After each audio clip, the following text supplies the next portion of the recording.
So, I'm Steve Hay. This is the wonderful world of woodworking for Carbotech, and today I thought we'd cover some hand plane ideas. Be any bigger than your plane. Get a small, a 5 1/4. If you're going to make chests and you're making big things, I'm going to do a series later on. I'm making a 15th century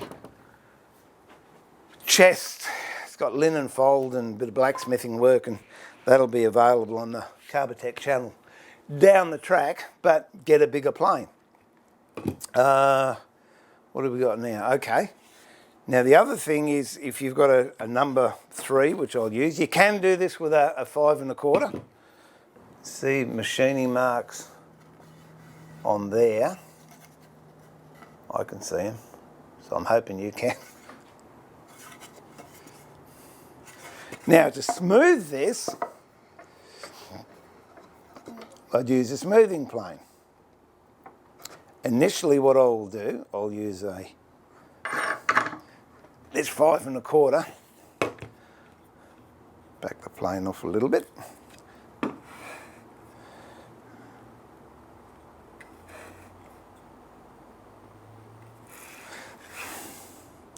When you're setting the laterals, if it's as it is there, it's digging in this side, you push the lateral to the other side, and then that'll even it up.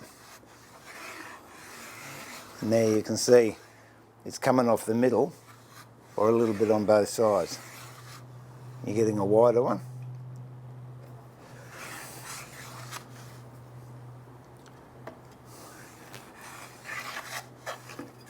All right.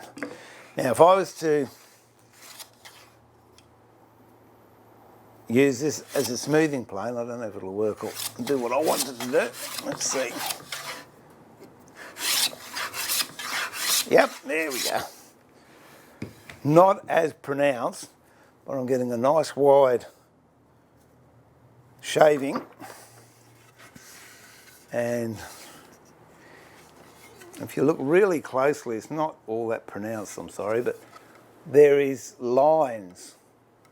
There's one there, there's another one there, and there's one there, and one there. What they are, they're called I call them tram tracks, and what that's caused by is the corners of the blade are very, very sharp. And so when you're planing, those corners actually dig into the timber. Where what I've done with my number 3 is I've round the corners off so they're not dead square. They've actually just had the corners rounded off. So when I use that, I'm just going to put a little bit of wax on there, only on the front. I can plane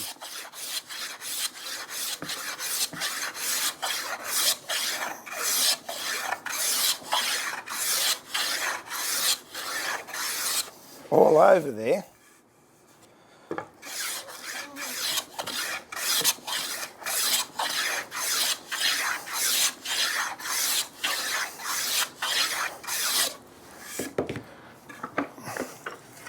And that doesn't leave any marks because I've rounded the corners off.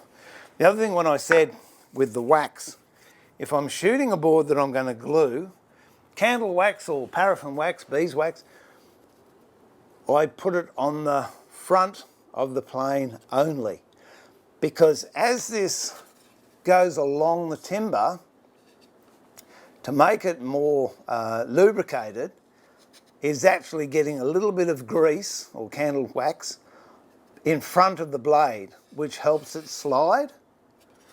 And the blade then takes that little piece of grease off when it takes the shaving. If I put wax on the back, what happens is it's nice and smooth to use, but as that blade takes the wax off the front, I'm then laying wax on the part that I've just planed. So now there's a very thin layer of wax. In fact, I can feel it. I don't know if you can see it, but I can definitely feel it. There's a thin coating of wax on that joint. So when I go and put the glue in and glue it together, the joint won't hold because we've basically insulated the timber from getting any glue by putting some wax on there. So that's something to be mindful of. If you're going to use wax, make sure it just goes on the front. There are times, if I'm just shooting a board square and it's going to be a bare edge, I will then put wax on the front and the back of the plane, and it doesn't matter, but just be mindful of those little things. We'll just take the machining marks off this one. Again, for that we'll use this grease on the front. Hold it square. I use my fingers underneath the plane to make it, keep it steady, jamming it in between the timber and the sole. Thumb on the top and just push through. That's set fairly fine, so we might just give it just a little bit more tooth. There we go.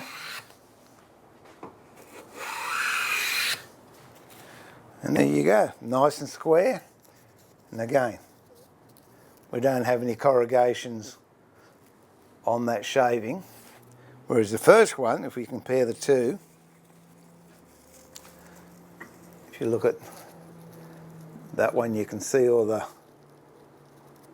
bumpy bits. There you go.